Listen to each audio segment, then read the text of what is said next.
Hey everyone, I'm gonna record this video. We've got some roosters around here, so hopefully they're not too loud. Maybe it will add to the effect. And I want to do a part 2 to answering the question, how can we show someone we care who has lost someone close to them, and how do we support grievers? And I had a great conversation with the gal I'd like to interview, actually. She was talking about pet loss and the grief she experienced with losing her dog. And I'm sure a lot of people out there can relate. It's one of those, there's a term for it in thanatology called disenfranchised grief. And that's just a fancy term for grief that doesn't really get traction or much empathy or compassion as something that can be severe in our culture.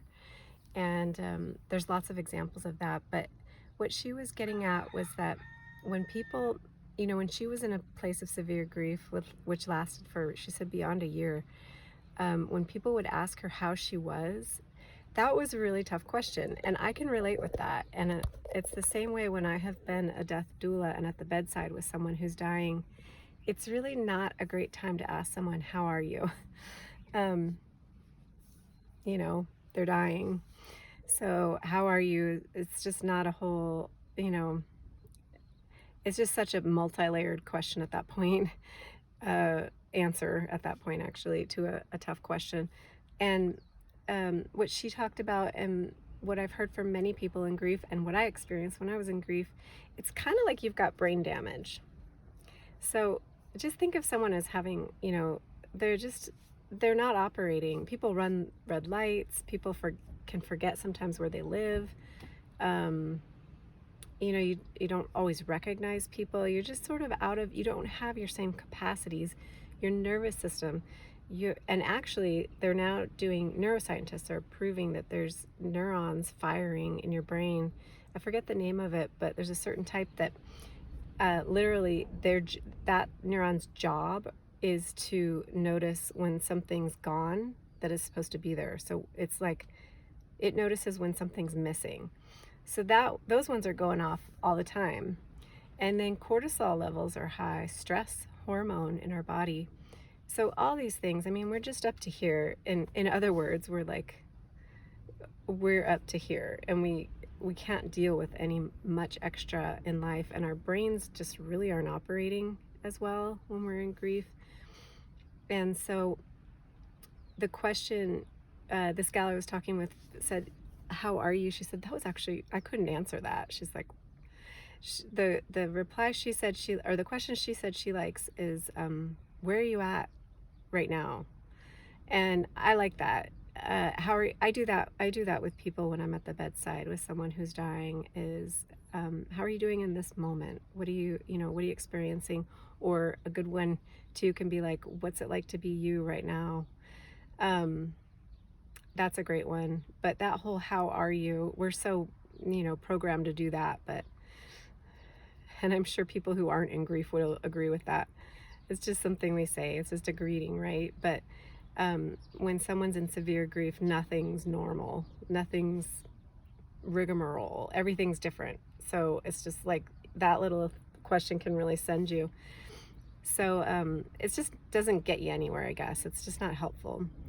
And the other thing is, just not offering.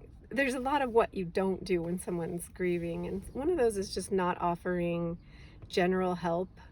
Hey, let me know if I can help you. Let me know if I can be of some support. Like, because we don't even know who we are in severe grief, it's like everything's like, what do I need? I don't know. I don't know what I need right now. It's best just to listen, notice, go be in their presence and see their world and see what they need, and then offer specific needs, offer specific help. Like groceries, people do a lot of, around food's so basic, and someone might not have much appetite when they're grieving, but they really need to eat, they need fuel. And so if it's around, they're a lot more likely to eat. And offering, get a house cleaner. I just heard that one from a gal in my program. It was a wonderful gift that she gave a woman who needed it. was just hire your house cleaner, your local house cleaner, and have them go over to your friend's house. You know, ask them, of course, but here, I've got this all set up. Just let me know time or place that's convenient for you. Um, that's a great thing to do. And I've also heard of people going over and doing the laundry, picking up the laundry, bringing it back clean, things like that. I mean, these are just the basics that we're doing to get by with life. And even doing that, you know, months and years in, if someone's still grieving, um, can really be just a sweet gift and just acknowledgement that I think you've got a little bit tougher a lot than the rest of us right now. And what else? Okay, so not things not to do is general, you know, offering general, how can I help you? Let me know if I can help you. The other one is, and asking general question like, how are you? And the other one is offering these like quips that we do because we're uncomfortable in the moment or awkward or don't know how to help or fix, which is like things like, this happened for a reason, things like advice giving, because you really don't know what it's like to be them in this situation. You haven't had it happen to you. And so a way to support is not to offer advice statements like that. And now a guy has come over here who's on his phone right next to me. Let's see if we hear his voice.